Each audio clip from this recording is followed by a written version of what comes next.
Hello, everybody. Welcome to Desks and Dorks, your favorite board game design and creation podcast that, as always, is shaped by you, bringing you the best in indie tabletop gaming.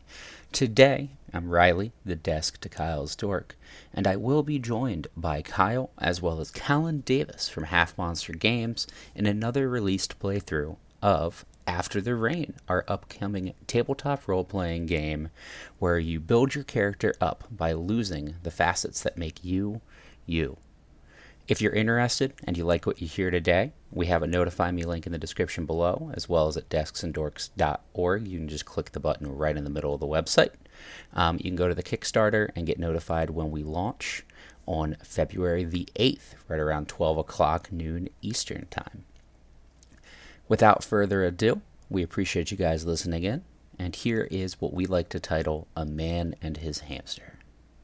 Callan, the first big thing that you need to know about this one is that, so I'm going to be GMing, but the system is designed so that the GM can kind of play along with lower player count, which is kind of where we're at right now.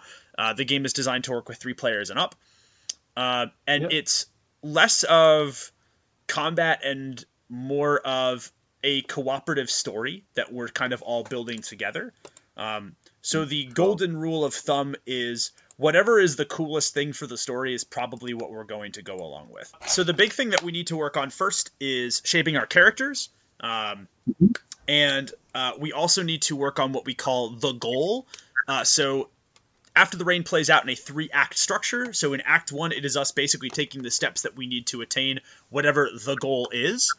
Act 2 is the complication, so something arises that throws a major monkey wrench into our attempts to get the goal, which we resolve actually via montage. And cool. Then Act 3 is the resolution, so if Act 2 is basically taking us and dropping us off into the thick of it and letting everything, go to hell in a handbasket, then Act 3 is us kind of working through and resolving whatever it is that we're dealing with from that point forward. Yeah. Cool. So, okay.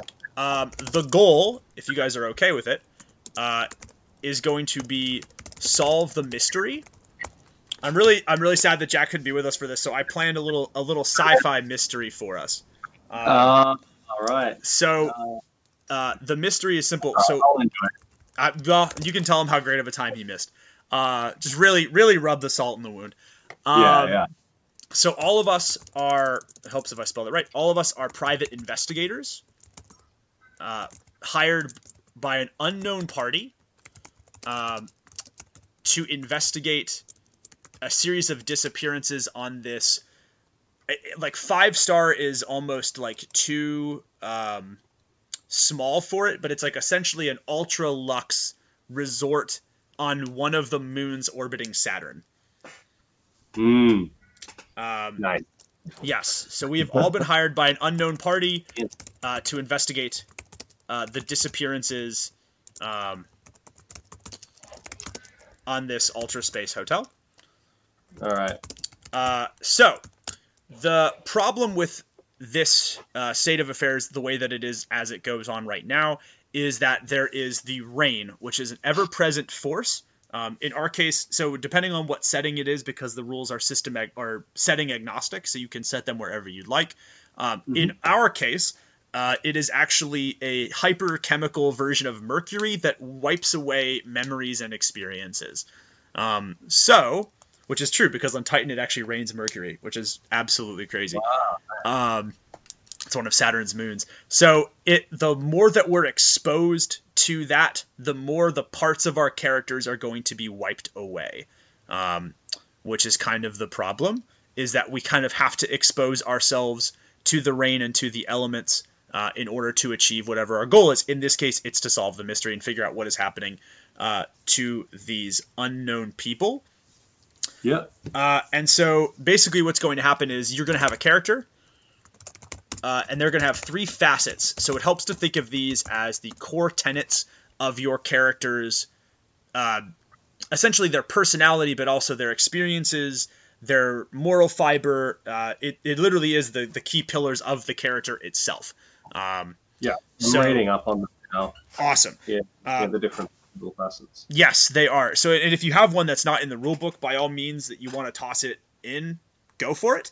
Not every facet is positive. So, for example, like we've had a couple characters who are like wildly addicted to a number of different chemical substances, or some characters that have a cause that they strongly believe in that hinders them to the detriment of others.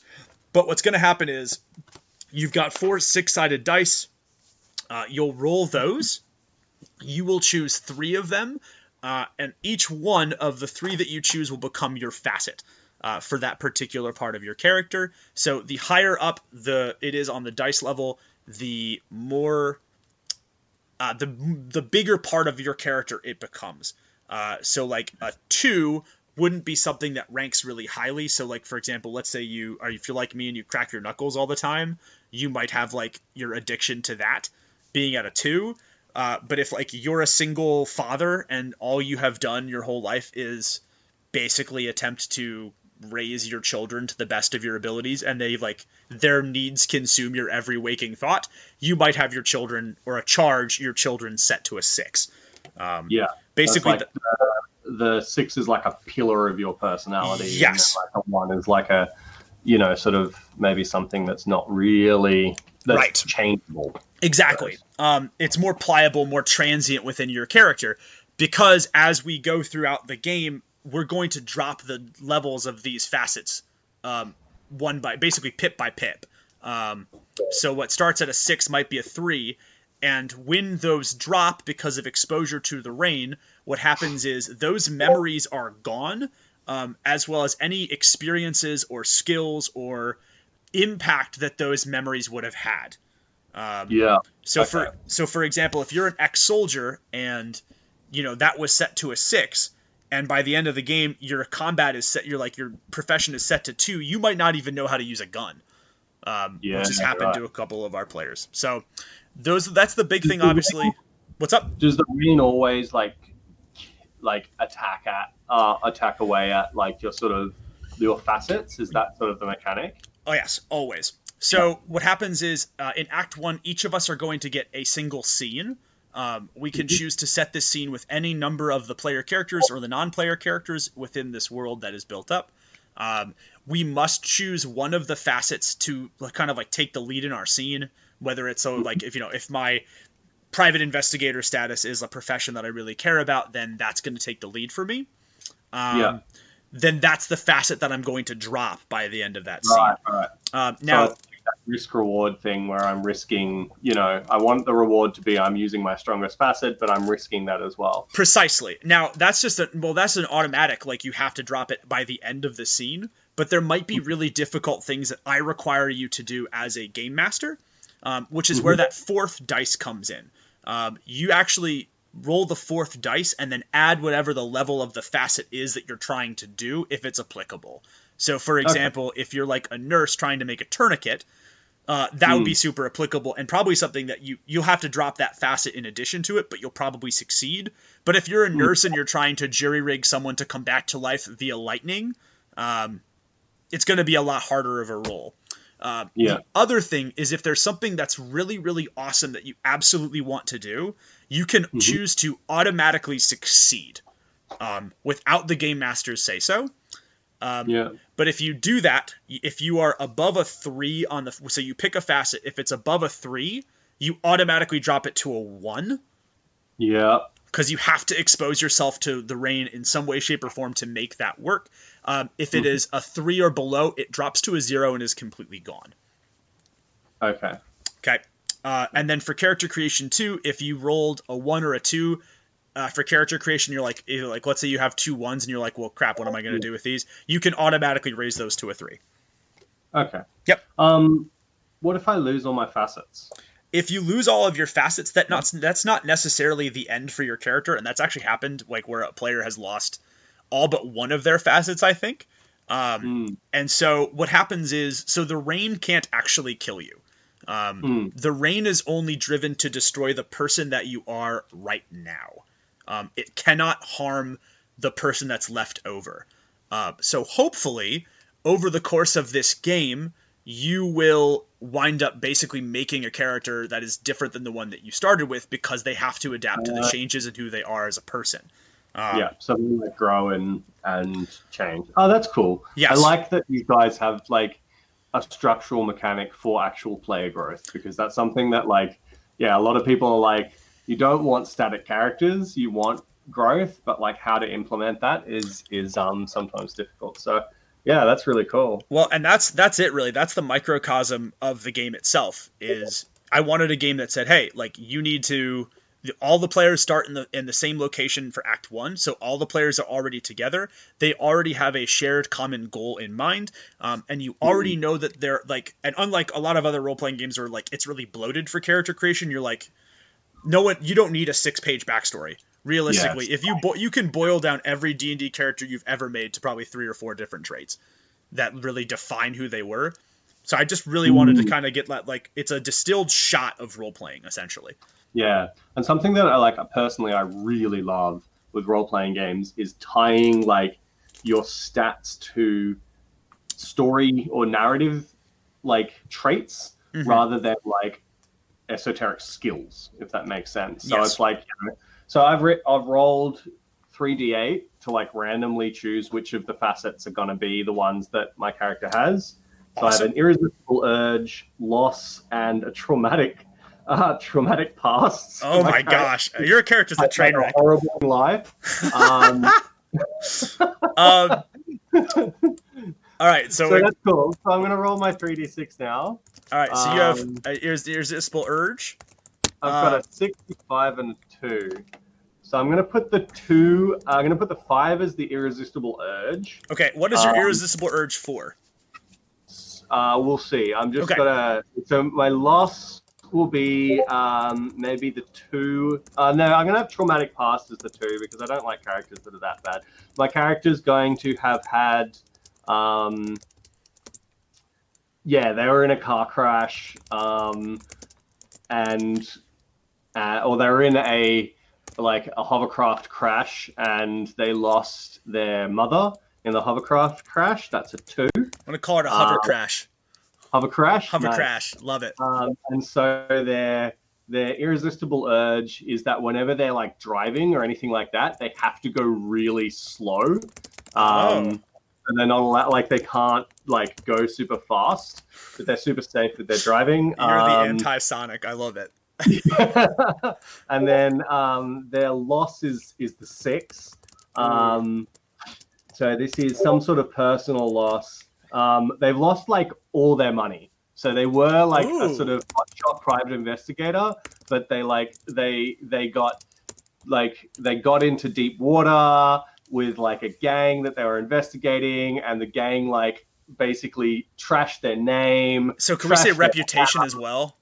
Reputation. So all they're their like money showing and reputation. Like rich ultra space hotel and being like, I used to have it all, and I know all these and I know what they're about, and I don't have it anymore.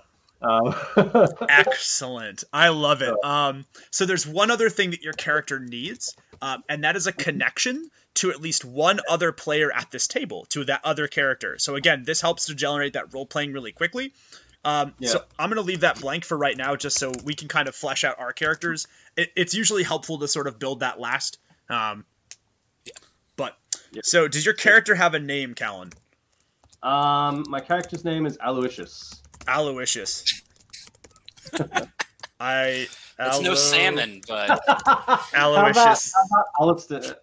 How about Alistair? It's a bit easier to spell. I mean, I will spell Aloysius. No, we're not taking the coward's way. I should know this. I think there's a Y in there somewhere. Yeah, Kyle, you Hold up. We're Googling this. I'm Googling. I should know this. There's a Catholic saint named Aloysius. I mean, I can spell Fergalicious, but that's about it. Call me Al. That's Just call me Al. That needs to be like a running joke. Like someone's like, call me Aloysius, and like someone just keeps calling you Al the whole time. Al the whole time? Yeah, there we go. Aloysius. There it is. Aloysius. Aloysius. You have to have like a really bad last name though too, like Aloysius Kincaid or something. Yeah, Aloysius. Smith. Let's go with Let me have a think about it. Yeah. All right, think about it. All right, so Riley, you have what are your facets, Riley? All right, so I'm working on the fly trying to figure out what they are. I have a vengeance of 4. Okay. I have a loss of 3. All right. Oh, And yes, I rolled for all 3 of these, by the way. And I have a cause of 3. So Oh. vengeance, loss, and cause Oh. that all like have to tie in together somehow, which makes it harder than you would expect. Yeah. So my thought is loss is going to be my poor space hamster Greg. A space hamster? All right, you must have loved this space hamster. That's my loss. That's 'Cause, my like, loss. I just want to point out that traumatic past Mhm. losing my mom in a hover crash was a 2. Is a 2. And that so Have you ever met pet people before? Have you ever met my wife? I mean I have This been, is like Minsk, but he actually lost his space hamster. I was wondering if anybody would catch that. Dang it! Now the fact that now when I start to flesh the rest of this out, Kyle's gonna realize that I'm just creating Minsk, but as a detective. I was gonna say. I mean, I'm okay. Listen, I'm okay with that. I love Minsk, so I'm not opposed to this plan. Trying to hear. Yeah. My cause is to enforce the law as best as I can. So you would call essentially in that private investigating. And vengeance. My goal as a vengeance is to right the wrong and bring these people that have kidnapped, specifically Greg, to justice. And all of the other people. Well, obviously, find the kidnapper. But also, I want to know, as a curiosity, Riley, how is it that your pet hamster wound up on an ultra-luxe space resort without you? Simple. He won a sweepstakes. You won a sweepstake. The year is 2087, and hamsters are eligible. Is your hamster sentient? Hamsters are eligible. Yeah. Oh, Space okay. hamster. Okay. Well, He's a miniature giant space hamster. he's a miniature giant pygmy space hamster. Yeah. A miniature giant Greg. pygmy albino space hamster named Greg. That's every time we add an adjective to Riley's hamster, you have to take a shot. That's the name of this game. Every time you reference the miniature giant pygmy space albino aggressive space hamster, you have to add an adjective. Yeah, so aggressive, really. I'm not talking about this hamster anymore. Doug, by the end of this game, the hamster's going to be like an ancient Prussian lord. It's going to have so many different superlatives. It ends up actually being the bad guy. This is just sitting there in the chairs like, hello, It's like humans. ultimately powerful. I've decided on a last name for my character. It's Aloysius Stryker. Oh. Ooh. STRI or STRYKER? Ooh, why? Because there's a Y in Aloysius. Yeah, that's And I bad. asked myself why I got myself into this job every day. For the record, my character's name is Imagine Ralph this is Herring. wiki. What is your character's name, Riley? Ralph Herring. Ralph Herring. EI. Ralph Herring. Is that because is this the closest to red herring that you could get Ralph Herring. in a mystery? I love it. Okay. So I have a 4, a 6, and a 4 for my facets, and I am going to do a traumatic past for a 6. I was forced to become a cyborg. Whoa. Okay, that's traumatic. That's No pretty bad. losing a hamster, but apparently So- it's worse. So that was not a choice that was willingly made. It was foisted upon me. I am also going to have a vengeance set to 4. I want to find the people that made me into cyborg.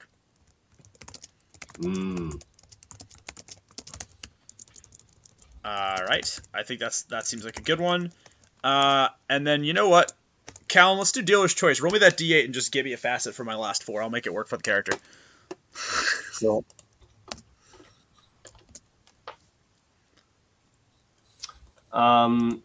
what is it? A charge. All right. So I have a we'll call it like I'll have like a hollow file of my girlfriend that I keep on like a hard drive that I have to protect. And so that's gonna be my character. All right, so with us mucking about and memeing, our characters are basically almost done.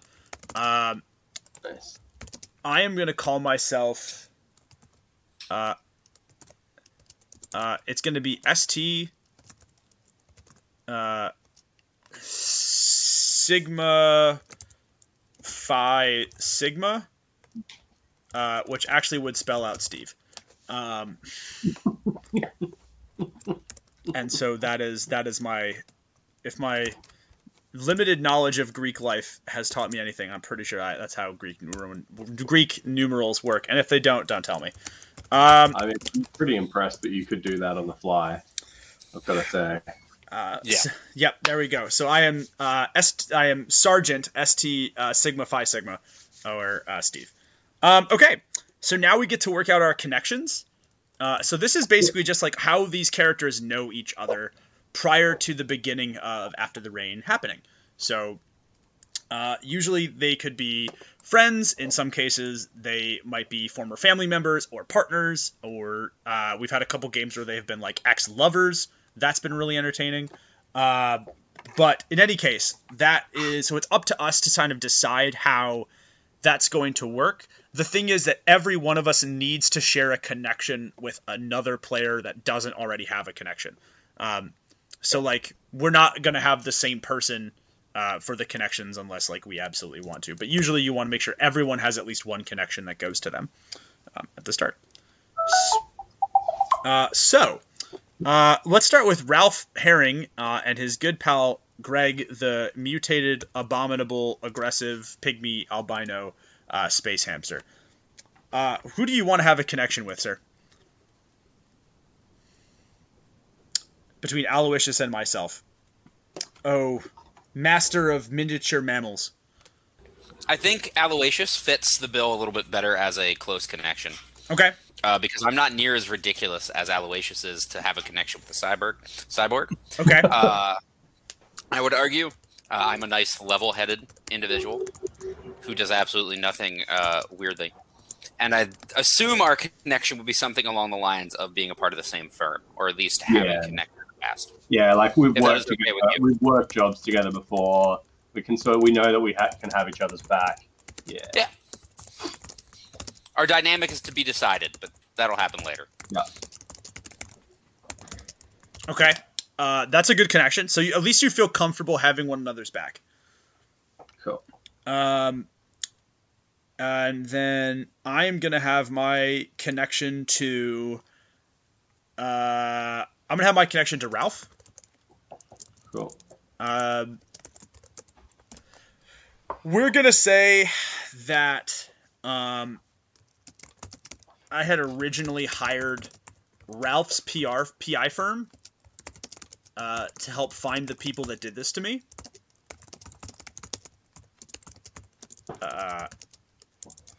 And I was less than impressed. Oh, 100% should be. Yeah, I was less than impressed with Ralph's performance. So there's a little bad blood there. Cool. There wasn't Greg with I'll have a connection with Steve, and I think that we went to a self-help group together to help overcome our traumatic pasts. But this is back when I was rich and popular, and so I was sort of just doing it as a cool thing, and I didn't have nearly as traumatic a past as Steve. And ever since actually losing everything, I haven't come back. So I was kind of just doing it for a show, but we do know each other from that. Can I offer a potential different route? Since your traumatic past was so distant, it was your mom, could you have been my small group leader for our circle? Could you be does anyone want to share Steve? And then you just kind of dropped out when everything got too hot. Yeah, and so now, I kind of like abandoned Steve, as well. Just a lot of bad blood with Steve this right now. this whole group is just wrecked, man. We are dysfunctional. And that's honestly we'll have to send you the video playthrough of all of us being basically like a bunch of just very degenerate shine runners, attempting to take down like a Dust Bowl Baron, because we did not Attempting? we did it was touch and go there for acts 1 and 2. Oh, I knew for a fact that if blowing up the truck didn't do it, something would.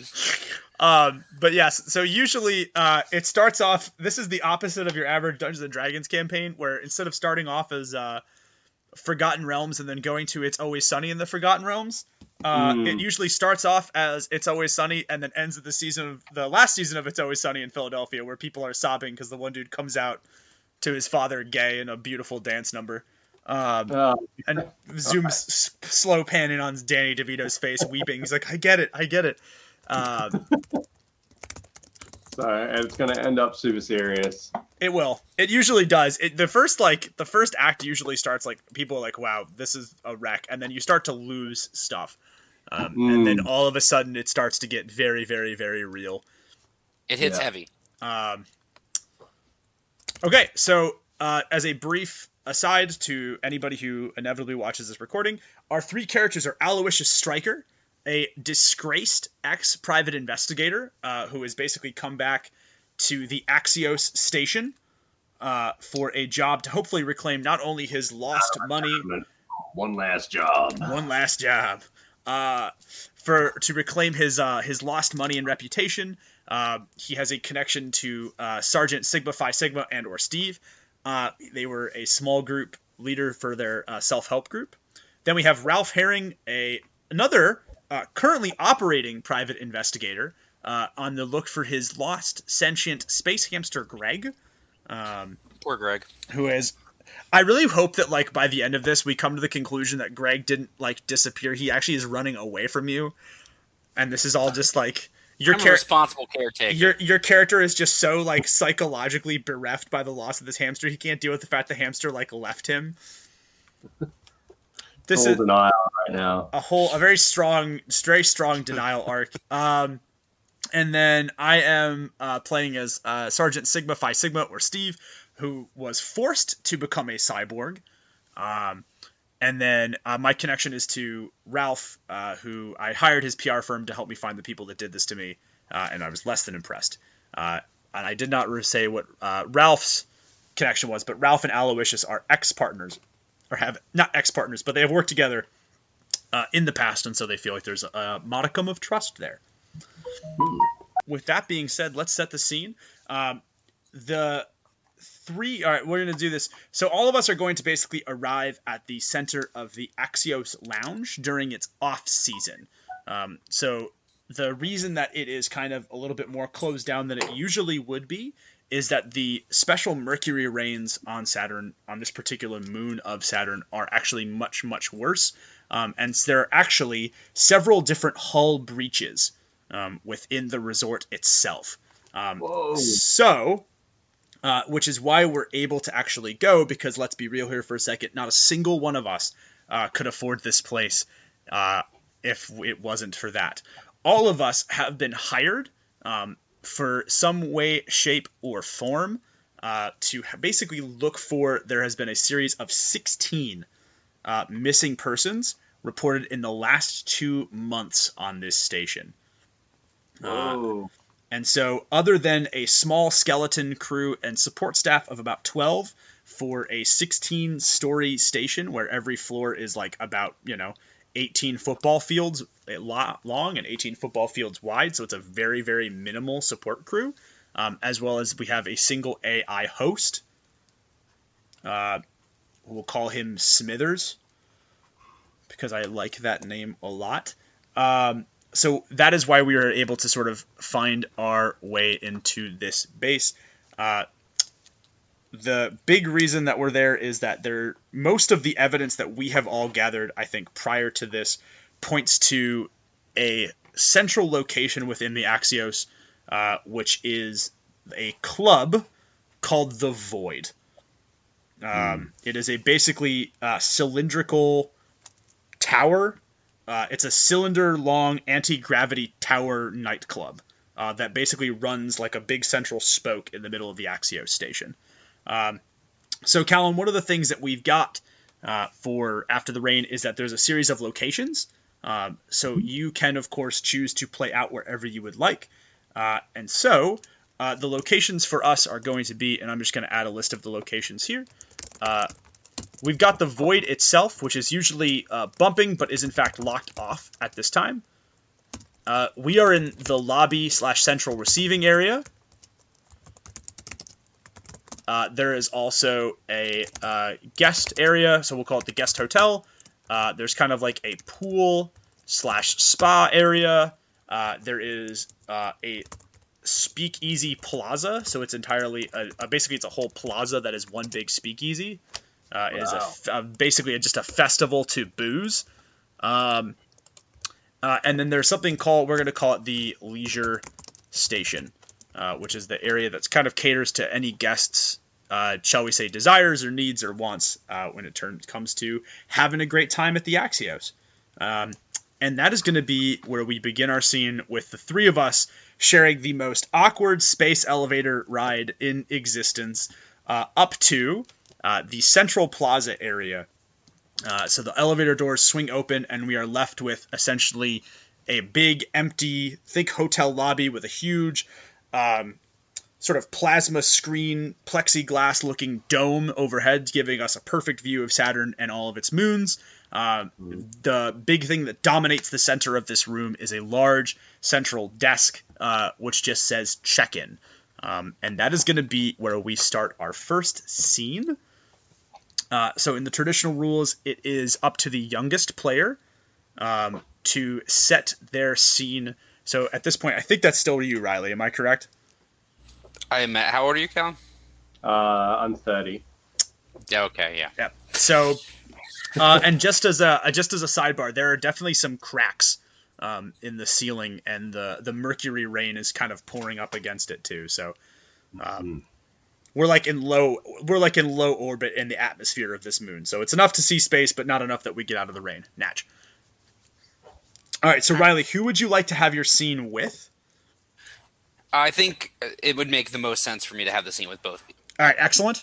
And then what? As we were walking out of the elevator. And then what facet are you using for this particular scene? What are you going to hope to drive this scene forward?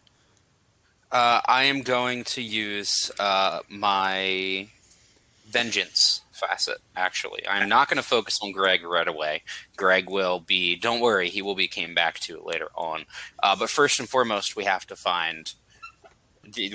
focus on finding these kidnappers, of Greg and otherwise. Yes.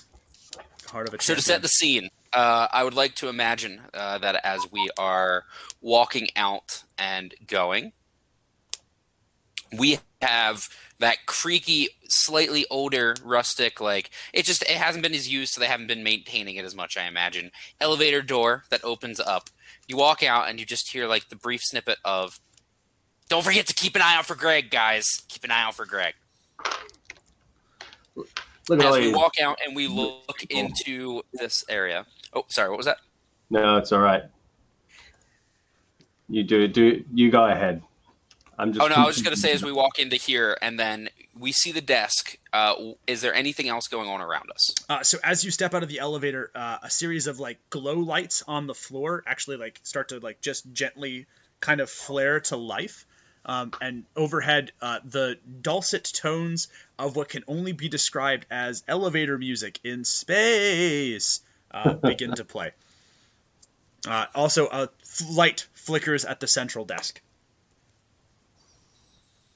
But there is nobody there that we see currently. There is no one there that we see currently, no.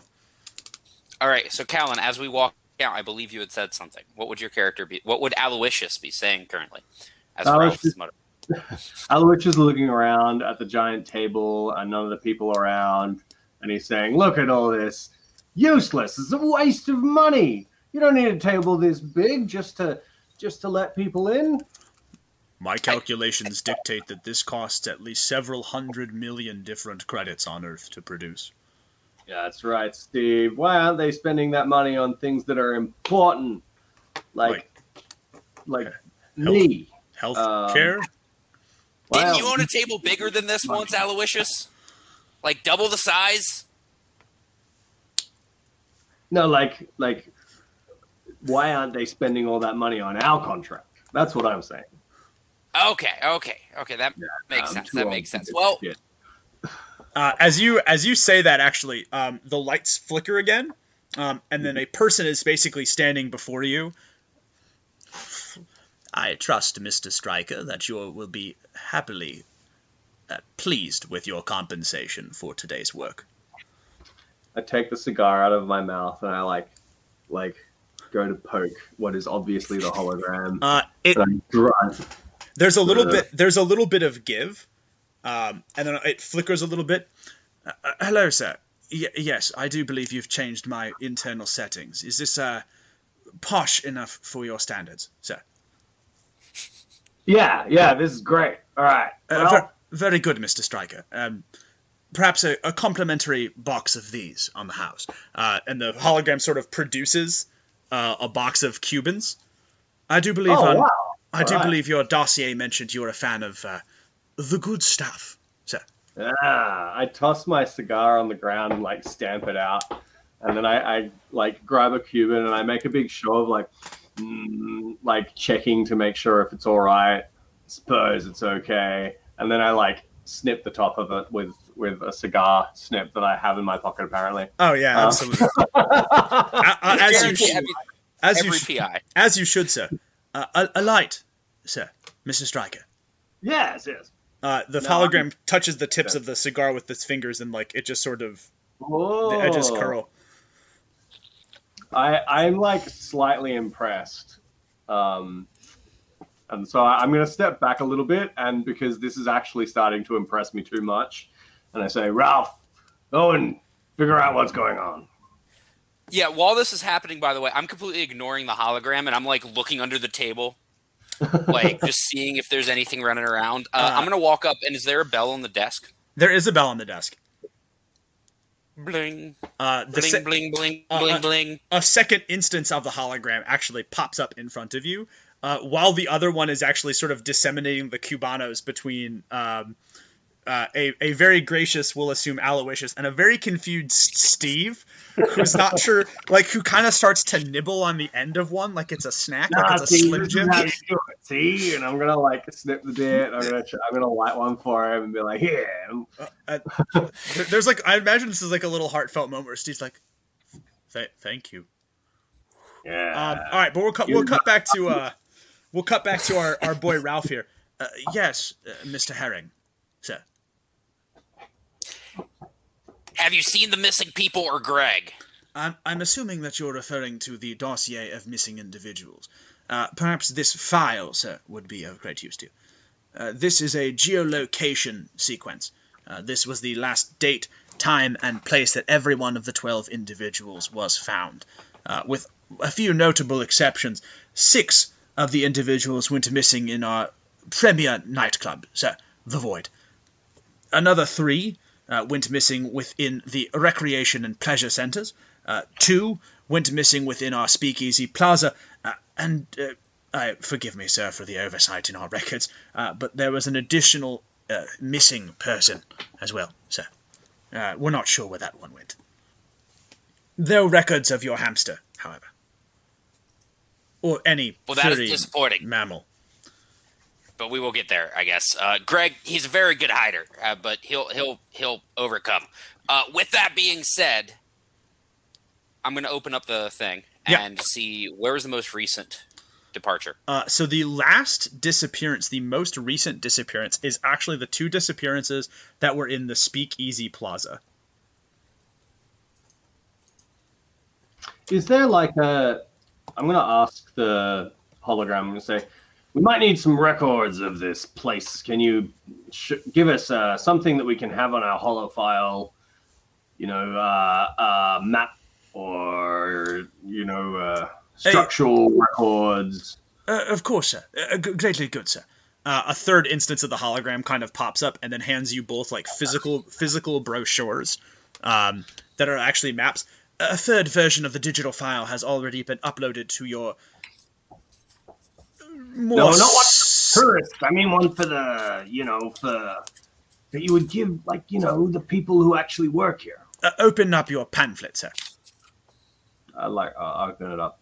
It looks It's like pretty good, it looks like a pamphlet on the outside, but it's actually designed as a schematic of the entire Axios facility on the inside. Suppose that's okay. While there are only a few members of our skeleton crew, about 12 to be precise, we don't want to alarm them. The cover story is that the three of you are high rollers arriving on the off season to enjoy some of our finest facilities. So I'm gonna need some liquid capital. It's all gonna go back into your banks anyway, but so that I can, show that I am a high roller. Of course, sis. He hands each of us a single black steel titanium rimmed card. 50,000 equivalent Earth credits to be spent on both food, leisure items, any amount of gambling. Of course, sirs, you have been comped at all of our premier lounges within the place. Now, you won't find much in terms of the way of high action, shall we say, card games. Usually those are reserved for when we have more guests, but all of our slot tables and digital versions of those card games you'll find up and running, hopefully to your satisfaction, sir. All right. So can I look at the schematic and see if there's is there a progression of the deaths? So like the void, then the leisure station is next, the plaza. Yep. Or is it sort of randomly spread? So looking at the date signatures, you can tell that all 6 happened in the void first. That 3 of them then happened in the recreation area. 2 of them then happened in the speakeasy. And then 1 of them happened... that is the missing one. So actually the dates go in terms of descending order for the amount of individuals that have sort of been disappeared without a trace. Yeah, and there's no like evidence of foul play or anything like that in the space. Would we have to go and you would probably have to go and investigate that. But Riley, is there anything else that you would like to ask Smithers? I think I was letting him ask that before I tailored my question. But I think my biggest question would be, so how do we get into the void if it's currently locked? Because if the most people went missing there, I think we should go there. It's been recently sealed for vacuum cleaning. At this point, by the way, the ceiling overhead begins to leak. Some of it directly onto you, Ralph. Yep. Terribly sorry. So, Smithers kind of wipes you down with a silk towel. A few of the skeleton crew staff have sealed it off for a manual recycling. You'll need to go grab their key cards. So, yes, I know there's something else I should be grabbing there as well, but I'll make sure to at least grab the key card. Yes, the kidnappers. Yes, sir. Very good, sir. Also, sir, if it would please you, a gift for you as well. The Cubanos were a gift for Mr. Aloysius Stryker. This, sir, is something I think you, in particular, based on your information provided to us by your agency, would enjoy. He kind of pulls out this very long mahogany box. In it are 2 cult peacemakers. Taking them. I was told, sir, that you provide the old reliable method as opposed to plasma or energy weapons of some kind. Well, thank you. Speaking of the leaks, is that something I should worry about these causing? Yeah. No, sir. Those leaks are caused by high variance in atmospheric pressure. You should be able to Good enough for me. Root and toot and shoot to your heart's content, sir. Although, sir, I should have to warn you, 6 shots and no brain is a terrible way to live your life, sir. At which point, Smithers kind of blinks away. All of the instances of him just sats you.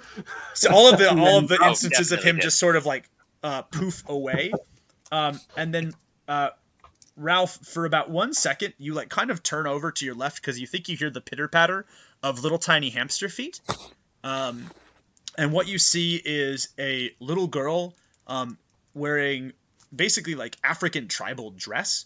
We're talking something right out of the Zulu, holding hands with a taller woman who is wearing something very similar to that, but also carrying a designer handbag. And then it just kind of flickers for half a second, and then it's gone. So it was a hologram, we assume. It flickers for a second, and then it's gone. Do we have any... is that one of the people that disappeared? Like, do we have any profiles of the people who've disappeared? You could absolutely bring up profiles. Let's do that. On my data slate. Riley, well, you and I haven't seen anything. Steve and Aloysius are you're busy. We'll say like just trying to teach Steve how to like smoke a cigar. I'll pull it up. To comical effect. Is there like a slide level of like quick pull through them? Yes, absolutely. Like that shows pictures. Yep. Is there a picture of either of those two? Not a single person in the missing people that matches that description. Awesome. I'm gonna walk over to where they were. They were just like, in the middle of the area. Over by one of the entrances to the recreation area. Copy. So at that point, I would like to enter the recreation area. I don't want to like overtake my act, so to speak. Okay, so you're basically just leaving us by ourselves. Well, yeah, you're gonna hear me go like, guys, there's people over here. I kind of like it. Just walking around holding the peacemakers. I kind of like it that you sort of disappear holding these guns and like we're busy and like just very distracted. So I'm not saying it loudly. If y'all aren't listening, if y'all are busy doing that, you're not hearing it. Callan, if it's okay with you, I'd like us to miss what Riley has just done. So we basically look around and all of the Smithers are gone, and so is Ralph. Oh yeah, Ralph is just storming away. Yeah, that literally makes sense. walking like this. Yep, literally just disappeared. Well, I'm pointing him at the ceiling. I like, we see his silhouette like walk off into the laser room. I'm like, yeah, that's where I'd go first too if I was Ralph. Okay, so your vengeance has dropped to a 3. I'm gonna actually just bold the numbers. So that's I wasn't sure how you wanted to do it. That's going to be our current total, so that way we can tally it and we can keep track. At which point it becomes my scene. And I would like to... I guess I'm going to have this scene with Aloysius. Seeing as Aloysius is the only other person kind of left here. So if you're all right with that, Callan, I think we'll pick up right from where Ralph left us and left off. It's good to see. Kind of like tweaks it a little bit. Sorry, physical stimulus. No, I have to apologize, Steve. Stand up straight. I like stand up and I'm like almost like a solid 8 feet tall. Wow, God. Have you been augmented to be taller since I saw you last? No. I just kind of slump in, and the folding chairs in our group were, they don't really lend themselves to being tall. Oh yeah, who's running that group now? No one. Disbanded shortly after you left. Oh yeah. Why? Why did you leave? If you don't mind me asking. If it's not a professional question, that's understandable. Yeah, Steve, it's not a professional question. We're at work here. I don't think that's entirely appropriate right now. Look, let's try and look around for some clues or something. Yeah. All right. So I'm gonna hit it like a button on the back of my cranium, and then we're gonna bring up a hollow map of everything. I'm not sure where Ralph wandered off to, but given his tenuous grasp on professionalism, that's not shocking. Although I guess I shouldn't say anything. I am really sorry about asking the personal questions. It's just you were really important for my recovery, and I'm sorry. We should probably start. Well, if Ralph is moving into the leisure and recreation area, the speak easy. Right. Okay.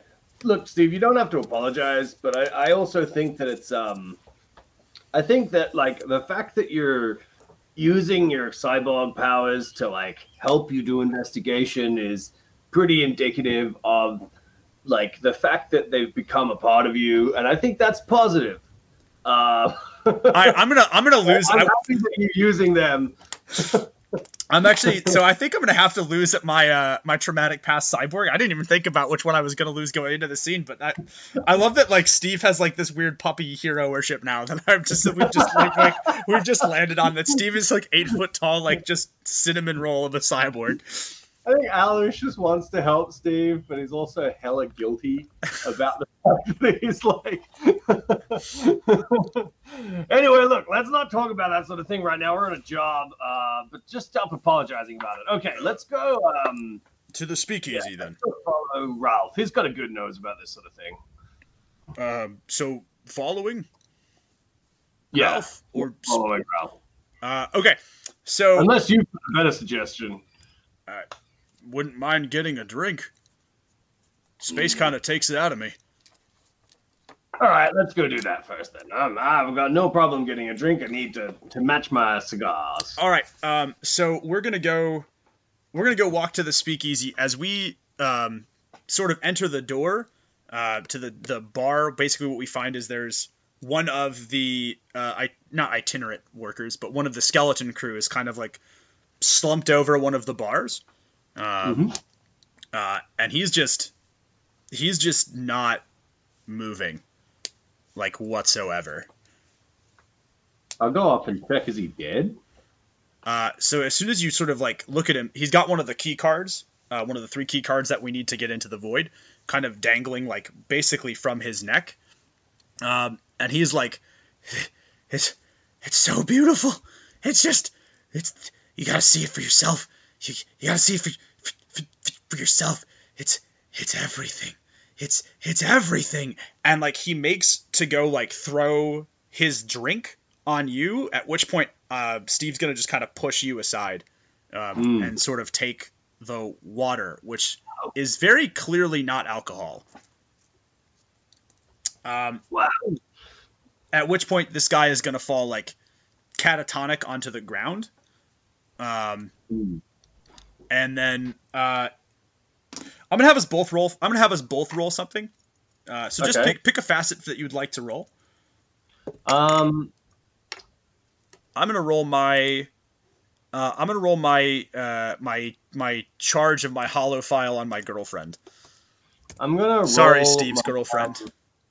I'm gonna roll my my loss of everything because this person's clearly above their station right now, and I wish I could do that.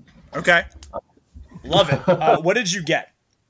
So I got a 12 all up. Okay. I also got a 12 all up. So both of us are going to see, basically there's a big like ear shrieking, scattering noise. And like we look up on the rafters of like where the speakeasy area is, and there is something that looks like a cross between a 6-armed gorilla and a tarantula with like scythes for hands. Oh my god! And it like screeches, jumps at us, and then flickers basically out of existence about 20 feet away. And then that's going to be where I end my scene there. Whoa. With one of our key cards that we need. So my traumatic past has dropped to a 5. Which, Callan, that means it is up to you, sir. So you could choose to have the scene on your own. You could choose to go find any of the NPCs.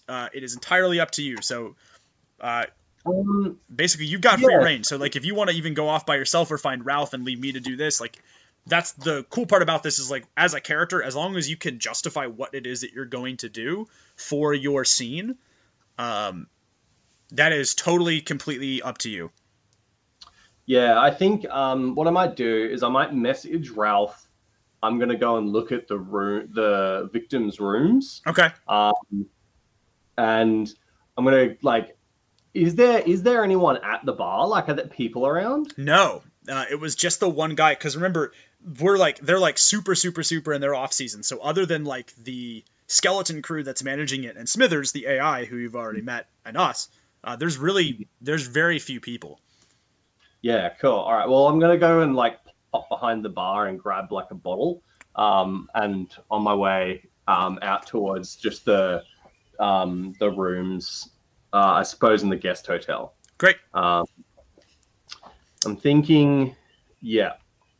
Are you gonna just follow the map? What are you looking for specifically? Are you trying to trace the steps of the last victim? Yeah, so what I'm going to do is I'm going to find the most recent victim, and I want to just look through I want to look through the rooms of each of the victims and see if they have anything in common, basically. And I think at this stage, I'm going to put my irresistible urge on the line. I'm kind of like doing this methodically because I'm being a bit like shocked, and I'm sort of trying to go real slow at the moment. Okay, I like it. So you're going to enter into one of the latest victim's rooms, and you're going to find. I'm gonna ask Steve to come with me. Oh, okay. So Steve is going to just kind of follow along very very briefly. So cool. Steve, so you guys are like kind of like walking down the hallway. Should we check the rooms? Sorry, that water kind of messed with my systems. Should we check Just who you are, Steve. Don't have to apologize for it, but that's a good suggestion. Go and check one of the rooms. Yes, Aloysius, yes. I'm losing my voice as well. Steve kind of like just barges into another, like starts like kind of going methodically checking. So a lot of them didn't disappear in the rooms, but like using the information that Smithers gives you, you are able to sort of cross-reference the rooms with everything else that's going on. So you enter a room, by the way, where you just kind of see Smithers by himself, like sort of like doing turn-down service on one of this empty room. And he kind of just turns and faces you. Smithers, there's no one here. Why are you doing this turn-down thing? To be true, sir, a dereliction of duty is not something in my programming. Nor, sir, would it be in my character if I didn't have programming. Would you mind holding this, sir? He hands you, like, a stack of towels. I don't mind, but I've got to ask, like, if you're doing this turn-down service, there's an implicit assumption that they're not coming back. I do believe you're onto something there, sir. Understand, sir, that the Axios is my beating heart. My brainstem, if you were. I am the station, and the station is me. People that are inside of the station are things that I understand, almost implicitly. I can't for the life of me recall how or when or where I lost those people. Only that I have lost them, sir. Are you affected by the mercury rain? He kind of looks at you, and like for a second, like you can see his eyes start to like flicker different colors.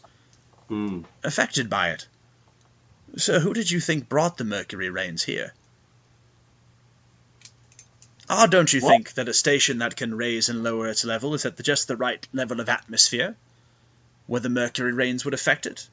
Wouldn't a wise or prudent decision be to lower the station, out of reach, or raise above the atmosphere? Odd that we're at just the right trajectory, aren't we, sir? Yeah. Are you trying to, like, pick people off intentionally? Not pick... Are you a fan of Mr. Asimov's work, sir?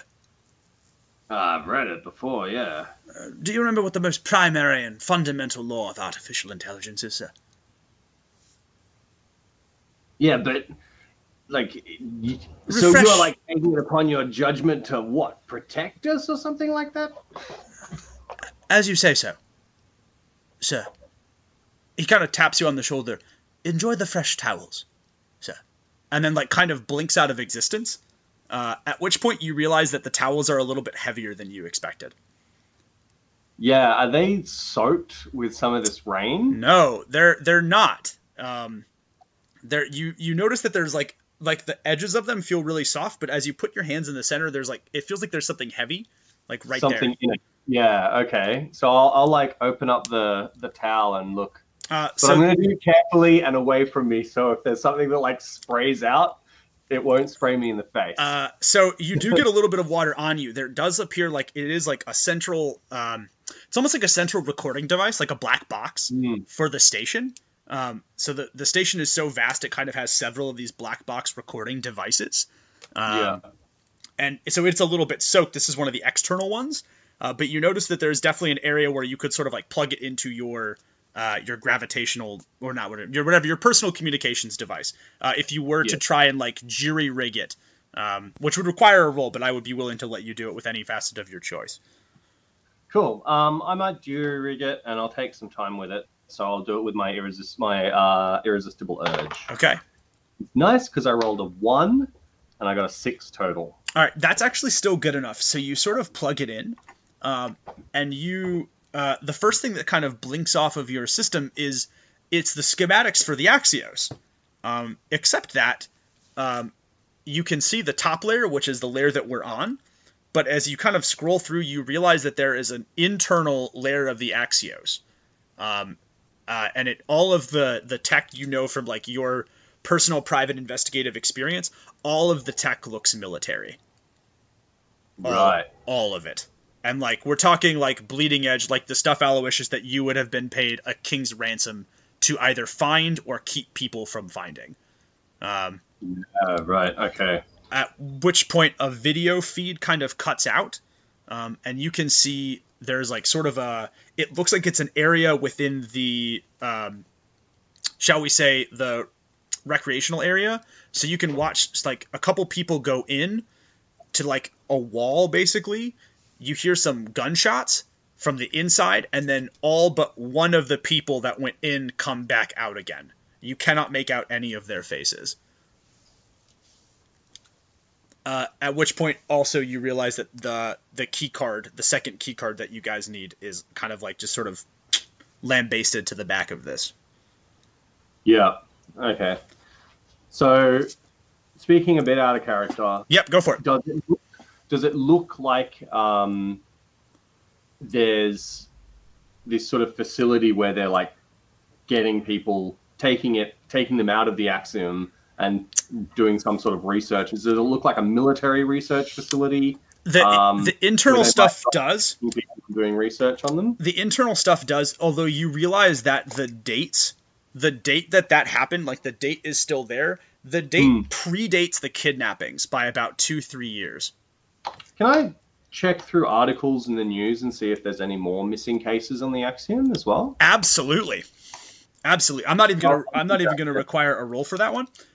So you, in addition to finding out basically like the general fluff pieces, like world's biggest, space resort opens up, Elon Musk's 16th clone, parties on, space with 6 armed alien babes, like other than like your average fluff pieces, there is a single piece that like, if you weren't a really good private investigator, you totally would have missed, where you realize that, there's a very small mention of the Axios facility's chief researcher kind of quitting. And then you realize that after the date that he quits, there is no mention of this guy ever post that article being written. And do they have a photo of him? What's up? Do they have a photo of him? I am so happy that you asked. So not only do the dates of the article and the date of the people going into the back room come up, there is about one good photo that you can find of Dr. Robert Thomas R.T. Kincaid. And when you look at that guy's face, it is sure as God has shoelaces, it's Smithers. It's Smithers. It's 100%. It is a dead ringer, 100% lookalike for Smithers. Okay. Can people clone themselves or like upload their consciousness to computers and stuff like that in this game? Yes, absolutely. Within this setting, so like I said, it's setting agnostic. So within this setting, absolutely. Is it common process? It is like if I was to die and I had a ton of money, would I like upload myself to a computer? So it is not a common process, but you did note that Mr. Kincaid, or Dr. Kincaid, I should say, was an expert in the field of, shockingly enough, artificial intelligence. So if there was a man who could do it, it would have been him. All right. I don't want to take up too much scene, so I think that's good for me, and we can move on. Okay. So all of us have sort of had our first act. which now begins the complication. The complication plays out in montage. And so because that we are in two separate places, we are going to have basically two separate complications, which I've never done before, but because we're in two separate places, and it's just the way that the story kind of panned out. Because Aloysius, because you and Steve are kind of in the same place, we're going to deal with one separate complication, and then Ralph, because you are off in the leisure area, you are also going to have a separate complication, although yours is going to be, again, these all kind of throw a monkey wrench in the, whatchamacallit, in the player's actions, so to speak, but it's just for us to deal with. We played out in montage. You must pick a facet to drop by 2 during this montage, though. So something is 100% going down in this particular scene. So we're going to start for the complication, and then Riley will go over to Ralph. Is that okay? Yep, so you and Callan can start. Yeah, and if you don't think your hamster's going to get involved in this complication, you're just... he is going to be involved in one of them. It's probably yours. Just out of your mind if you think that it's going to be... If you think that it's going to be there. Okay, so as soon as you're kind of like looking through this, Aloysius, the lights overhead begin to flicker, and like all of a sudden the ceiling and the walls kind of crack a little bit, and like the mercury rainwater starts to seep through, at which point you hear the heavy stamp of boots, and you think that sound exactly like Steve, and the door flies open to your hotel, to the room that you're in. Is it Steve? You turn around and it kind of looks like Steve, but there's some stuff that's like off, like certain facial features, the expression of his eyes, the model and make of the armor that he's wearing, all different. And this Steve kind of raises a weapon at you and starts to fire. Steve! Get here! All right, cool. I'm going to start running. So I'm going to assume that this is like another hallucination. So I'm going to run towards the fire as if it's got to disappear as soon as it gets towards me. Okay. So again, like this is not like a role-playing thing. So so we're just going to go back and forth narrating until you feel like you're in a good spot. It does not dissipate as you go. It is 100% real. So luckily your private investigator instincts kind of take over, but you still take some shrapnel, we'll say, to your left leg and your right shoulder, and it hurts. To use the scholarly term, like. It's not my first time being shot at, so my character isn't too traumatized by it. But they are going to be like, get down. They need to get out of the room. So I think the first thing that they're going to do is they're going to yell for Steve to come, and they're going to assume that this person isn't Steve. But then they're also going to take a little sort of, I'm just going to make something up that they have little sort of tech pen. And they're going to try and run up and stab the tech pen in the cyborg's head. They've seen Steve enough that they know the weak points. Oh, that's so f***ed up, given that it's like a mentor relationship. Batman sort of I've always thought about if I have to. Oh my god, that's the most cold-blooded private investigator thing in the whole world. So you actually, wounded shoulder and all, there's the water's seeping on top of, we'll call him Other Steve. And it's just enough to kind of cause the gun to jam. And so you're able to kind of just get close, and then you could absolutely just describe how you totally eviscerate this guy like John Wick with a ballpoint cyber pen. Yeah, cool. So the gun jams and I sprint out. And as the rain sort of falls, there's a flash of lightning. And you get that sort of that dark moment just before the lights go out. You get that dark moment. There's a flash where I'm stabbing it into his neck. And then I rest his head on my shoulder, and there's another, and it goes dark after the flash, and you just hear the rain. And then there's just a silhouette of me with a cigar and the coat and the trench coat walking out with my head down. That's beautiful. If you're okay, I'm gonna pick it up with there for my that's yeah. that's so cool. so as you kind of make your way out the room, you hear the slow and steady click.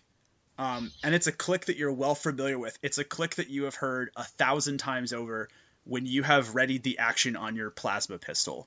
And you turn around very slowly, and sure enough, there is another Aloysius standing right behind you, with his gun pointed right at your head. And he kind of same cigar, same sort of wry expression of like, what the hell are you doing here? At which point, real Steve will burst through the back of the drywall, covered in rainwater. And the other Aloysius kind of gets off some shots on Steve's chest, which unfortunately for him is where most of Steve's armor is. And Steve kind of like takes his head like a grape in between both of his hands. Oh my god. And then like other Aloysius manages to kind of just like croak out. He's like, "You're not supposed to want to do this. You're not supposed to use the strength of a robot." And you just hear Steve just go, "It's what I am," and then just squishes the guy's head.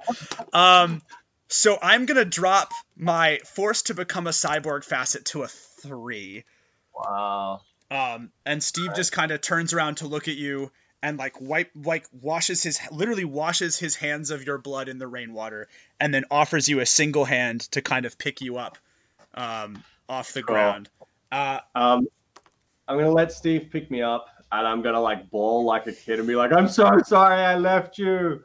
It was so bad of me. I just had all this shit going on. You have such a money, like your past is so much more worse than mine, and I felt like I was not worth being your mentor." You know, I'm just gonna unload on him and crying like a kid. And Steve's just gonna like take it in stride for a second, and just kind of like, there's gonna be a long pause, and there's no stutter, no verbal tick, no fear in his voice, but he's just like, "I know, and the only reason I'm here is because you made me want to be better. Can we be friends? We already are." Oh. Just like gives you in like the most like aggressive cyborg hug he can without breaking your spine. Cool. After the hug, I like dust myself off a bit, and I get my cigar and I go, "All right, let's move on."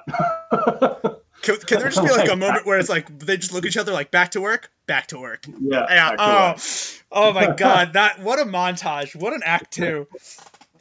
Oh my god, I love it. That's I'm gonna get rid of my traumatic past entirely. I lose that. Oh, that's so fitting though, because like you worked through your past to help Steve with his. Yeah. Oh my god, that's beautiful. If Ralph was there, he would think it was lovely. That's all right, so we're gonna get to Ralph in a little bit.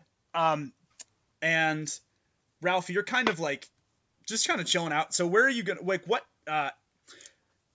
leisure area in the leisure zone would really appeal to your good pal Ralph? What leisure zone really? Is there a petting zoo? There is a petting zoo. It's the petting zoo. Yeah, absolutely. I'm trying to find a hamster. So I don't know. That wouldn't make sense that he would go there, but in my distraught mind frame. So we're gonna say that the petting zoo is closed, and all of the animals have kind of been like evacuated, but like you're oblivious to it, and you're like kind of wading through the water because it's like totally mercury logged. Are we cool with that? Oh yeah, 100%. Oh my god, I love it. Like at this point, we're not sure if it's like real or hallucinations, and I'm here for it. Come for the mystery, stay because you're in a weird leaving Las Vegas BioShock space hotel. Yeah, it's crazy. I'm glad it's working. So all right, so Riley, you're like Ralph is, we'll say like halfway to the petting zoo, and all of a sudden you hear like something like kind of like there's a weight on your shoulder. It's like a flicker in the sky, like a flicker in the air, and then all of a sudden Greg is right there. Hey man. Greg! Good to see you. Do you see these? Whoa, you finally got them. Can I look at one? They're great. Can I hold one? No.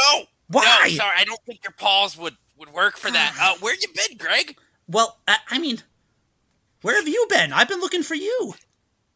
clearly I've been looking for you. No! Greg, why would you leave? What happened? What's going on? Was it Susan? No, I mean, kind of, but no, Susan's not involved in this right now. You disappeared. You went to the Axios, and you disappeared. First, I had to follow you. What are you talking about? It's me, and then the big, really violent robot guy, and the man with the cigar who is, I think, clinically depressed. He needs help. You've met Aloysius. He's a nice man, except for all his problems. I mean, but why did you come? He kind of looks at you a little bit, and he goes, you know me more than anybody, right, pal? What? I've never heard you actually use the word pal now that I think about it, Greg. Is everything all right? What's the birthmark that I have? The birthmark. The one you picked me out because you thought it was cool when I was a little kid, a little hamster. You picked me for the birthmark. What birthmark did I have? The one that kind of looks like a Roomba? He, like, holds up his, like, right paw, and there's a crescent moon, like, right here. Yeah, like the Roomba docking station. You're Hashtag sponsor. He kind of like nuzzles into your neck a little bit. I don't think you're my Ralph, and I don't think I'm your Greg. I don't think you're very overly affectionate for Greg. Well, I mean, I haven't seen you in a year. You left here a week ago and you went missing like 2 days ago. What I'm saying is I don't think we're from the same place. Can I like pick him up? Yeah. As I'm still like double fisting, by the way. Oh, absolutely. You never let go. No, Ralph never lets go of the guns, ever. At this point, the pacemakers are... Yeah. Just... Absolutely. Holding... Whatchamacallit? Yes, beautiful. Beautiful, beautiful, beautiful.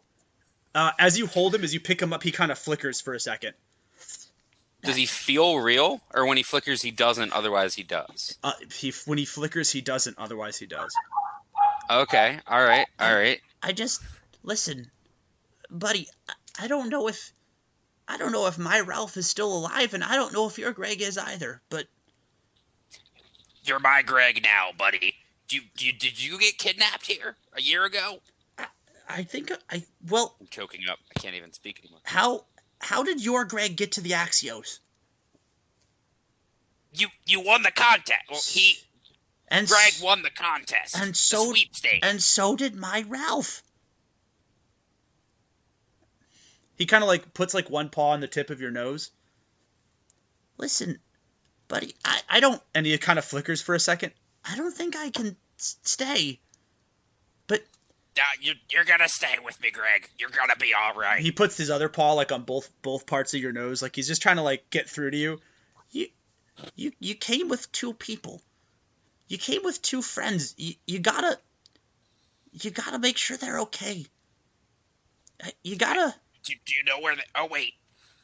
I assume I get a buzz at this point saying that they're in the. Do you know how to get there? As I I have a map, but I'm holding him and I don't have hands. He like kind of taps on the little thing for a little bit and like just auto-paths it for you.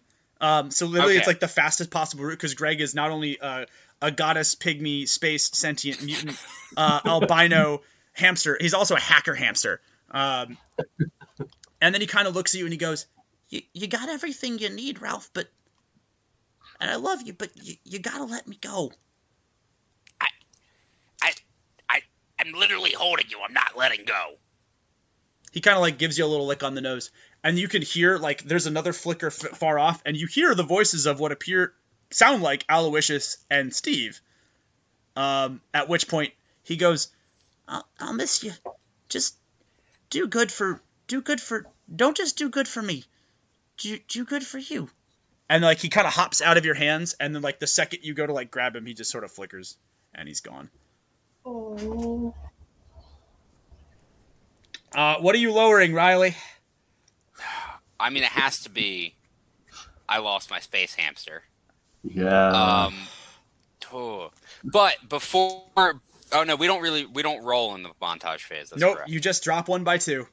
I just dropped 1 by 2. I am without a question dropping my loss to 1 because I have found Greg, but I have lost him again. You can But barely. in a different way. Yeah, the memory of old Greg is gone. The memory of whatever it was that Yeah, you were exactly. holding I only remember the new Greg that told me to live my life without him, which, while saddening, is heartening.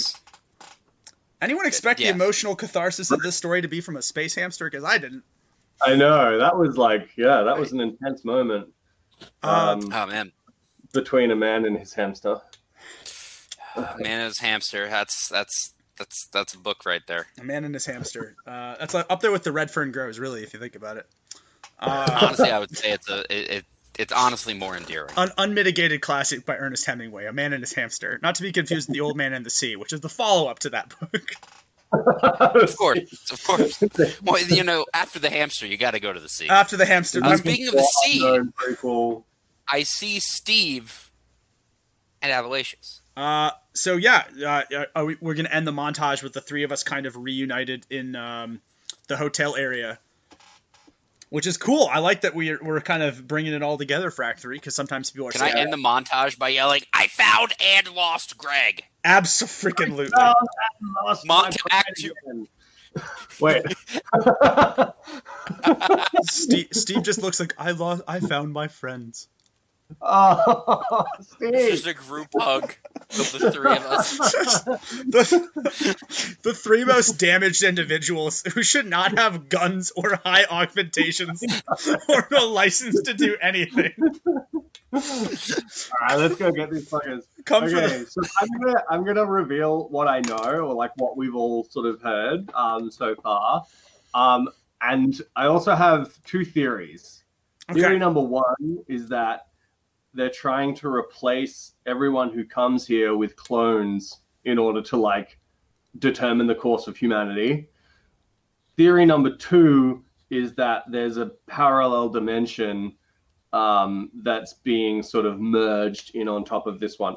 I was so hard on theory number one. I thought that was totally it until I saw Space Hamster, The Reckoning. And now I'm like, sure that this giant pygmy miniature hacker space god hamster is like from a separate dimension, or like I don't know. So we have we have one more key card to gain access to the void.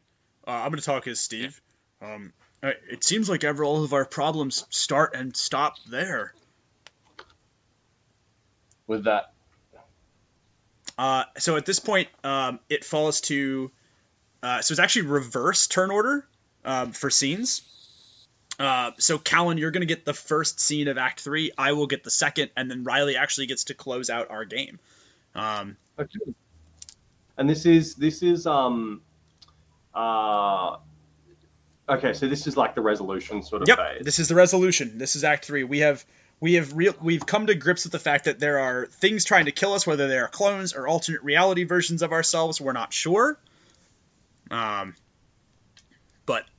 we'll find out. All right. So I think the first thing that we need to do is get the key card. So the last place we could go is we've been to the Speakeasy, we've been to the leisure station. But we haven't checked the leisure station yet for key card. No. Or there's the pool and spa, but nothing's happened there yet. I was gonna say we kind of met up in the middle of the leisure station anyway, so because that's where Riley was for the petting zoo. That would be a good place to begin our quest. Yep. So let's do that. So I think Aloysius is going to look around the leisure station. So who would you like to have your scenes with right now? Would you like to have your scene like? Do you want one character? Do you want both of us? Do you want none of us? Do you want Smithers? Like, who do you want? What do you want? I want Smithers and the two of you. I want everyone in on this. And I think we're gonna have like a. I think actually instead of looking, I think we should have a talk with Smithers. Okay. So there are, because I'm not privy to the information. Neither is Steve, technically. That y'all had. Well, Steve's not either. So. Cool. So I'm gonna be like, Smithers, it's time to talk. I'm gonna sit down at the bar, and I'm hoping Smithers has the nous to like appear as the bartender. Oh, absolutely. Yeah. Smithers appears in the crushed red velvet tuxedo, the black suit, the black bow tie. All right. Hello, sir, Mr. Stryker. How are you, sir? Smithers, what's your normal accent? My normal accent, sir. Like, yeah, back when you were a human. I'm glad you found the light reading to be enjoyable, sir. My normal accent, I can't seem to recall. Funny thing about science is you think you have all of it figured out and then you throw in the variables. The rain should affect memory, but it affects me. Curious. And I know that I was human, but everything that R.T. Kincaid was is gone. Accent, family, past. The only things that I have left now, sir, are the Axios, the present, and he slides you a cup of bourbon, and then pours one for himself, and a glass of bourbon, which I do recall enjoying, I think, at one point in my life. And, like, he just kind of pours it back, and it slides through the hologram. Yeah. I can't tell you how many times I've tried that. Still hoping for a taste. I'm going to knock back the shot of bourbon. I'll say, another of that. I've got a question for you. He pours. Oh, what are bartenders for except not to ask questions? I saw myself before. Did you have anything to do with that? No, sir. The Axios, my body and my mind have become irreparably split, I'm afraid. Steve's going to sidle up to the bar, too, with you guys, because I think he'd like to be here for this. I'm assuming Ralph is as well. This station was... Oh, it's all good. We'll just assume that's, like, the shaking of the station as it's, like, literally starting to come undone. Yeah. The station is an experiment. Or was an experiment, a failed one. At that, the idea is to build a massive hadron collider and disguise it as something that would generate its own funding. A miracle, really, that scientists haven't figured out, to use leisure as a way of funding progress. Really, there's only two things that mankind is good at funding, and it's, shall we say, prodigal amounts of pleasure and a ridiculous amount of war. Sadly, the latter, sir, wound up funding and dooming the original R.T. Kincaid and ultimately dooming the Axios. Sir, the Hadron Collider is coming undone, sir. This is a nexus not just for one alternate reality. He pulls up, like, a little thing, and literally, like, the whole leisure hall kind of fills with these different clusters, constantly pinging and non-pinging. What we're looking at, sir, is 750 trillion to the infinite power, different dimensions, all scrambling for a chance to burst through and become real in our dimension and theirs simultaneously, sir. Merge them together. Correct, sir. To do so would cause a catastrophic explosion that would spell not the end of just this dimension, but he kind of, like, clicks something and all of the little nodes turn red. Every subsequent one, sir. Is this a byproduct of the Hadron Collider collapsing, or is it an intentional attack? It is a byproduct of the first one. In not at all shocking fashion, sir, we have harnessed more power here than mankind was capable of actually using correctly. And, as mankind often does with powers beyond their control, they used it wantonly. He kind of pulls up the video of him getting shot, basically. And those dissenting opinions were dealt with, shall we say, unfavorably. Right. But if the station... Can you shut it down? What's up? Can you shut it down? No, sadly, sir. I cannot. The byproduct of the AI is that it is not allowed within the AI core, which, in the most macabre turn of events, was turned into a nightclub. Naturally, sir. Right. I will need... But... if the core were to, say, be ruptured by subsequent and frequent mercury rains, if the resort had to be abandoned, if high-level military personnel had to be recalled, if a group of individuals that no one thought were capable of achieving this goal were to come on board the station, be gained private information, and then a chance to destroy it, well, a mere humble AI, sir, could never stop them. And why would they? Asimov's first and primary rule, sir. I cannot do harm to others, even if it means my own destruction. You realize at this point he actually has a cigarette, and it's like it's clearly a hologram cigarette, but like he's kind of enjoying it. A light. You're a good egg. Sir. You're a good egg, RT. Thank you. From one. I'll light. Oh yes, beautiful. And it works. You know, I can't taste it, but I almost feel the rush of nicotine. From one good egg to another, sir. A few good eggs apparently can help save a bad batch. Cheers. To you, sir. Knock back another drink. At which point the last key card just kind of plops down, and RT Kincaid just kind of blinks out of existence one final time. Sick. All right. I think I'm going to lose my loss, a bit more of my loss, because it's becoming less and less valuable to me to actually have a shit ton of money. Okay. And more valuable to have, like, you know. I like it. Have friends. Yeah. I should state, by the way, for the good of the game, that, like, the hull is, like, almost completely compromised at this point.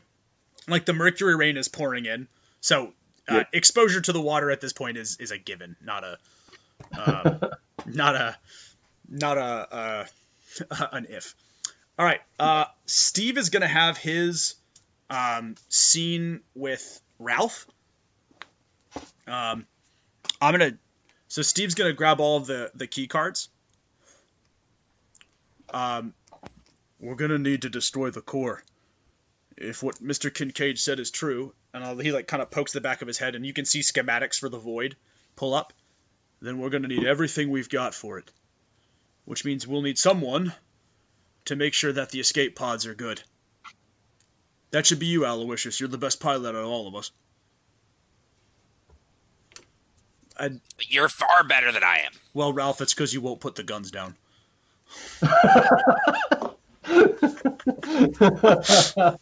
Yeah, if anyone's gonna like do some shooting in the military complex, it should be Ralph. It should be Ralph. Okay, I'll go and make sure the escape pods are good. But you've got to make it there. He puts both hands on your shoulders. If I don't, please know it has been an honor and a distinction to fight alongside you. And I hate to talk. Just make it back. And Aloysius will walk off. And as he walks off, you just hear him go, "Sorry," like one last time, because he has to. Steve has to. Steve, the apologetic cyborg, just has to do what Steve does best.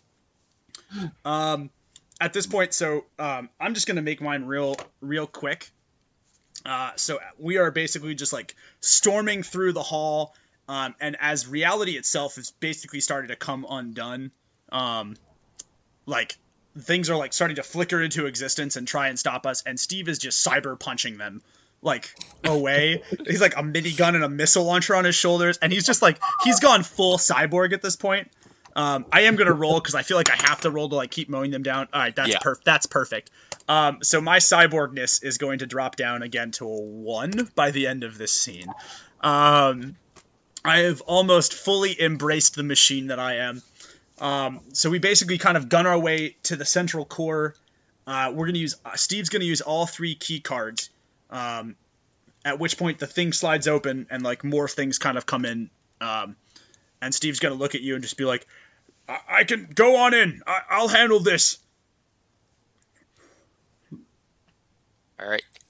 Okay. Just as I kind of look at all those and look at that, and like I only have 12, so I'm gonna go in. Sorry, I believe in you, Steve.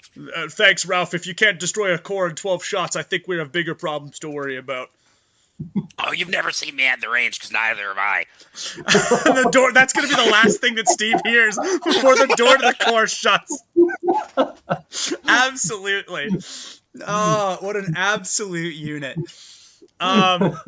So Steve is gonna end his scene there, having dropped his cyborgness basically to a 0. I've succeeded in fending off all of the people, so I auto passed a roll to do that, and I have to drop a scene. So it's gonna drop from a 4 to a 1, and then from a 1 to a 0 to get us through this. I have fully embraced the cyborg.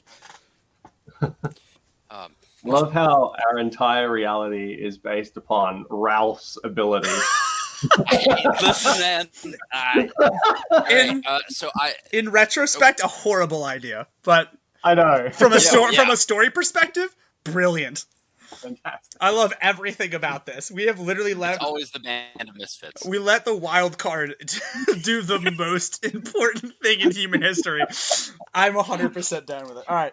For the record, this is the one that went to the petting zoo while you guys were looking for clues. Yeah. Yes. I really love, by the way, that like the joke of the hamster has actually become like one of the biggest emotional chords in the story. It's the least expected. I mean, welcome to After the Rain, man. If you thought this wasn't going to be a hamster game, then man, you're playing the wrong RPG. Yeah, you weren't wrong about it becoming like super serious at the end of it. It always does. Yeah, every version of this that we've played, like it starts like cool, and then by the end of it, you're like, my character, I love them so much. Oh man. All right, so Riley, it is you. We've kind of like shoehorned you into it, but I guess you can choose anyone, any NPC as well. Oh, I know. It is me, and I hope that there is, depending on how this plays out, I am going to potentially bank on there being a horde of mini Cyber Gregs popping up, not doing anything, but just like at different instances periodically, making me continue on. But let's see. So yeah, I'm running in there. Like I'm not looking. By the way, I'm just running in there as the gate closes. You do, and you literally fall. And at first you feel like you're falling to your death, until you realize about 5 minutes in that you actually just kind of suspended, and you realize and remember that the void is an anti-gravity club. So you have been sitting in suspended animation with both guns, ready to die, only to realize you're in no danger at all. Not even moving. I moved like 5 feet, and I'm like, okay. But you can start to see that like the core like pulsates, and it lights up, and you realize that like it literally is starting to slowly come undone, and like the void, the nightclub itself, is starting to like kind of flicker out of existence, with it bringing a host of other things. Chief among them, swimming alongside next to you, is a Greg. Oh, good. So I am going to be swimming into the direction that we had already decided, looking upon Steve's face map that he had given us. I love face map. I love that. That's beautiful. All right, so you're like swimming alongside, and like Greg's alongside with you, like kind of like doggy paddling through the air, or hamster paddling through the anti-gravity field. Where are we going? What are we doing? Which Greg are you? You like wait, sweepstake Greg, not sweepstake Greg. Like, I don't know. Do you own a boat? We were chilling on the couch watching television, Greg. He like holds up his little arm, and it's a different birthmark. It's like a cross. Hey, okay, cool. What were you watching? What's that show? The old show, from like before they had holo TVs, with the boy in the laboratory, and it's animated. His name's Dexter. I forget. It's about him in Dexter's book room. Yeah, that's gotta be it. Hey, man, I love that one. Yeah. So speaking of Dexter's book room, how good are you in a fight, Greg? Which Greg is this? That depends. In that end. That depends. Do you have any extra guns? No, not at all. Well, I'll try my darndest. I've never said no to a fight, especially when I had a little whiskey in me. I've had some whiskey in me. I like this new Greg. This is top tier, Greg. My own gun. It's just a rocket launcher inside of the hamster. He just has a Redeemer from Unreal Tournament. Yes, there it is. Back.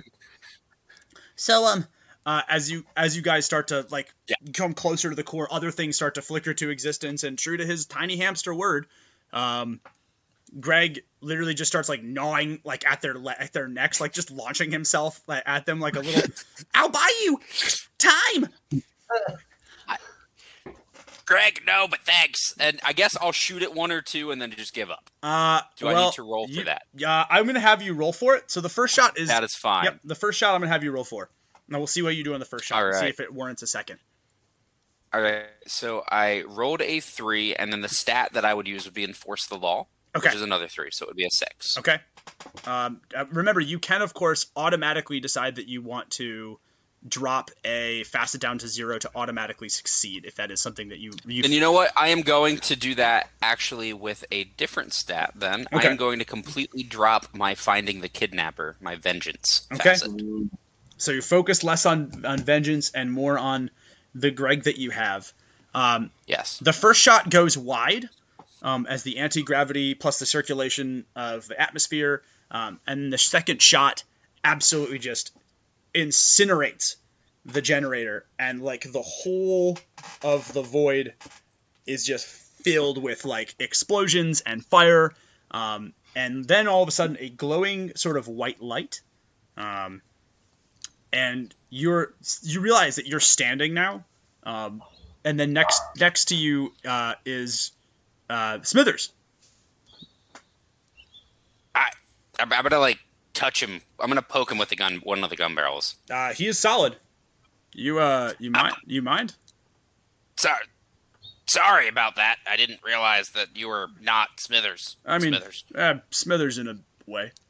He kind of like looks out at the brightness. You know, scary thing is, all I wanted to do is make the world better. I guess that's how it always goes. I don't think you did. Sorry. Yeah. Shady government groups will do that to you. He kind of pats you on the shoulder. And I can't make everything better, but I can make one world better. He hands you like one last key card. And he looks at it. You know, with an infinite possible realities and the constant cosmic expanse, there just happens to be a world where there's a Greg with no Ralph. You know that, right? No, Ralph is always present, just like Greg. I like to think. He kind of takes both your hands. He puts your thumb against the button, and like kind of pauses for a second. He goes, "It's up to you. Make the choice. There's a whole world with a whole other hamster waiting for you. Or if you want, I can drop you back in yours."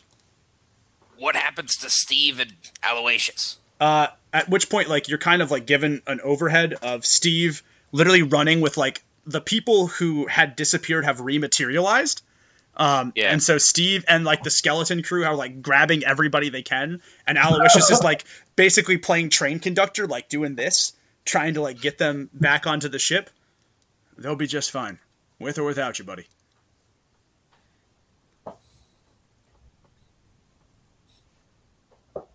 I'm gonna hand him one of the peacemakers and hit the button. So as that happens, we're gonna cut back to Steve and Aloysius. At which point we're like kind of loading everyone. Where's Get on the boat! Where's Ralph? At which point Kincaid kind of materializes and he goes, Ralph is indisposed. He's made a great sacrifice. Gun. I see Kincaid holding the gun. I'm like, Ralph is dead! Ralph would never leave his guns. At which point Kincaid kind of like nods toward the spaceship and just goes, "If I were you, I'd hurry along, sir." I'm gonna grab Kincaid's hand and drag him onto the ship. The hologram kind of flickers at the door entrance, and he kind of pauses and smiles for a moment and just goes, "I told you, sir, at the beginning. The Axios is me, and I am the Axios. I'd shake your hand, sir." Fuck, I hit the button.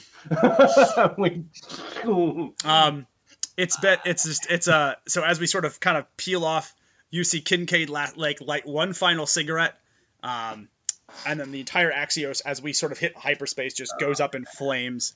And we're gonna end After the Rain with one final moment, which is Ralph kind of coming to in a pet store, standing in a pet store, as a bunch of people kind of walk by, this this display, and like all the kids like, oh, mommy, I want that one. That one's cute.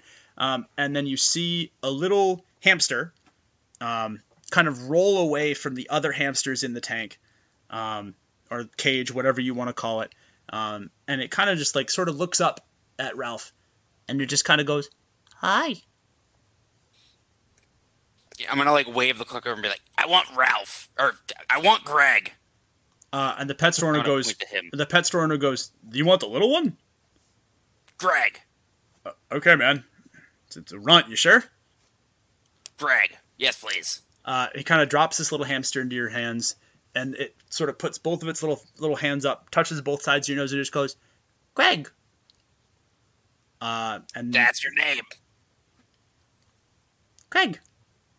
And I think we'll cut it off there, if that's okay with you, Riley. And that was After the Rain. Thank you. Thank you. Callan, thank you for joining us. Riley, thank you for joining us.